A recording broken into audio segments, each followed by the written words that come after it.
Salut, salut! Alors, est-ce que vous êtes prêts à devenir une horrible personne qui dit non? Allez, dites-moi oui, c'est parti.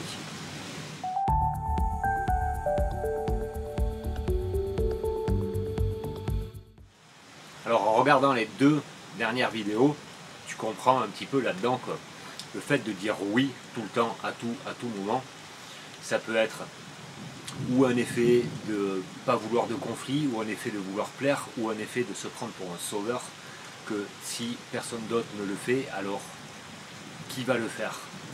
La deuxième partie de ça, c'était de comprendre que si on sait dire non de façon saine et sereine, mais ça va être beaucoup plus facile pour avoir une relation plus stable, une relation de confiance. Et maintenant, on passe à l'action, roulement de tambour, comment on va faire?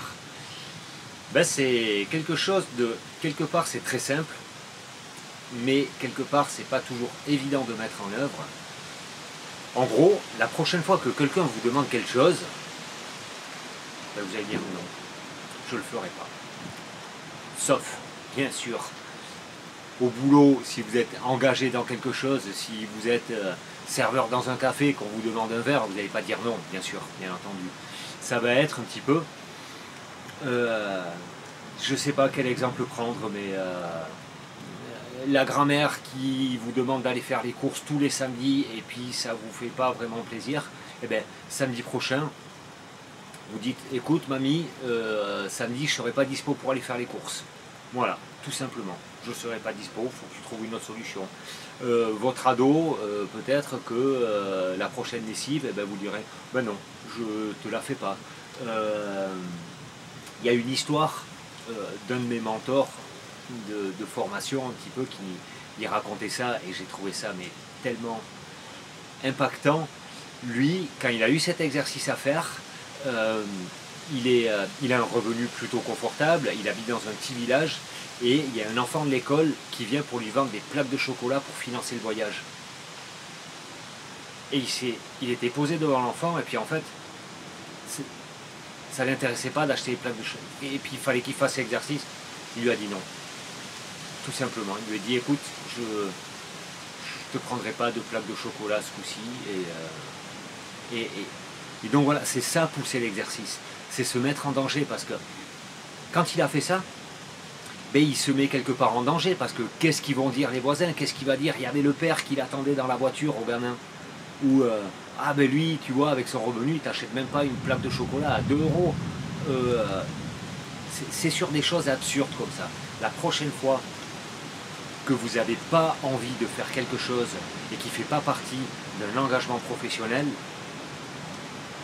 dites non, faites l'exercice pendant une semaine, pendant 2 semaines, donnez-vous un temps, dites non, ne faites pas les choses qui ne vous apportent pas quelque chose. Et d'autant plus, si vous vous dites, ah non, mais si je fais pas ça, qu'est-ce qu'ils vont penser les gens de moi?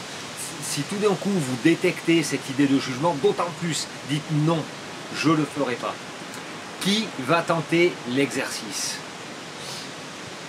Ça, j'aimerais bien que tu l'écrives un petit peu en public. Ça serait génial, parce que ça montrerait aussi à d'autres qui suivent les vidéos, et ça pourrait les motiver à prendre ce pas-là, dire non et rester une bonne personne. Ça ne veut pas dire que tu vas faire ça toute ta vie, ça ne veut pas dire que ça y est, tu bascules dans quelque chose. Ça veut juste dire que par ce procédé-là, tu peux apprendre à avoir le choix d'accepter ou pas de rendre un service, de faire quelque chose. Voilà. Mets-moi en commentaire si tu le fais, si tu l'appliques, si ça te parle. Si ça ne te parle pas aussi, si ça te fait peur, quelle peur ça te fait, qu'est-ce que ça vient toucher, n'hésite pas à me l'écrire. Mets-moi un like aussi, comme ça je vois si ça te touche à quelque part, s'il y a quelque chose qui vient te remuer dans quelque chose. Et sur ce, je te dis à demain pour de nouvelles aventures. Ciao!